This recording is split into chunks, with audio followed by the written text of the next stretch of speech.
नमस्कार, मी प्रशांत मनोरे महावृत्तांताच्या या भक्तिमय प्रवासात पुन्हा एकदा आपलं स्वागत करतोय। आज आपण आलेलो आहोत सायानी रोड सार्वजनिक नवरात्र उत्सव मंडळ प्रभादेवी येथे आणि मंडळाचं हे 58 वर्ष आहे आणि आपल्या सोबत मंडळाचे उपाध्यक्ष श्री सुरेंद्र रेडकर सर आहेत। जाणून घेऊयात त्यांच्याबद्दल, मंडळाची सुरुवात कशी झाली आणि आतापर्यंतचा हा प्रवास। नमस्कार, मी सुरेंद्र दत्ताराम रेडकर, या मंडळाचा उपाध्यक्ष। ह्या मंडळाची स्थापना आणि हे ज्या काही गोष्टी झाल्या त्या फार पूर्वी, म्हणजे आम्ही खूप लहान होतो आणि त्यावेळीच्या काही जुन्या त्या चांगल्या लोकांनी येऊन इथे हे मंडळ स्थापन केलं। म्हणजे इथेच गणपती पण बसतो, इथेच नवरात्राचा उत्सवाचा पण आमचा मंडप असतो आणि खूप आधी, म्हणजे आम्ही लहान असताना हा कार्यक्रम इथे हे सगळं सुरू झालं आणि आता तो वारसा, ती परंपरा आम्ही पुढे येऊन जात आहोत। खूप सांस्कृतिक कार्यक्रम इथे आम्ही साजरे करतो, भंडारा समित, त्यानंतर अष्टमी इथे होम हवना कार्यक्रम सुद्धा साजरा करतो।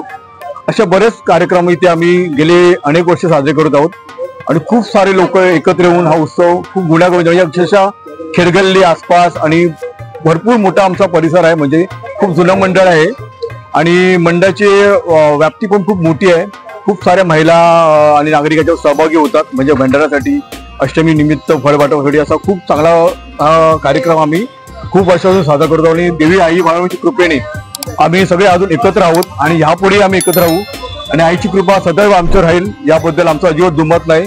भवानी मातेचा विजय असो, अंबे माते की जय। सर्व मंगल्य मांगल्ये शिवे सर्वार्थ साधिके शरण्ये त्र्यंबके गौरी नारायण नमस्तुते।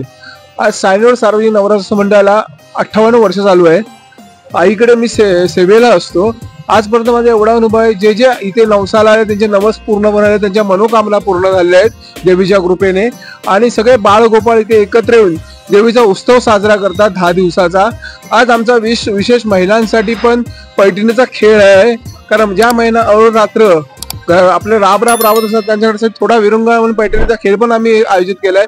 तसेच मंडळाचे सगळे देणगीदार वर्गणीदार सगळे देवीचे भक्त, मी देवीला एक साकडं घालीन की त्यांच्या मनोकामना पूर्ण होईल, त्यांना निरोगी शरीर आणि त्यांना दीर्घायुष्य लाभो हे देवीच्या चरणी मी प्रार्थना करतो। तसंच मी महावृत्तांत या चॅनलला आभारी आहे, कारण त्यांनी वेळात वेळ काढून आमच्यासाठी जे महत्वाचं काम केलंय, जो निरोप आम्हाला सगळ्यांपर्यंत पोहोचवायचं काम जे मंडळ महावृत्तांत केलंय, त्याबद्दल मी त्यांचा विशेष आभारी आहे। जय माता दी।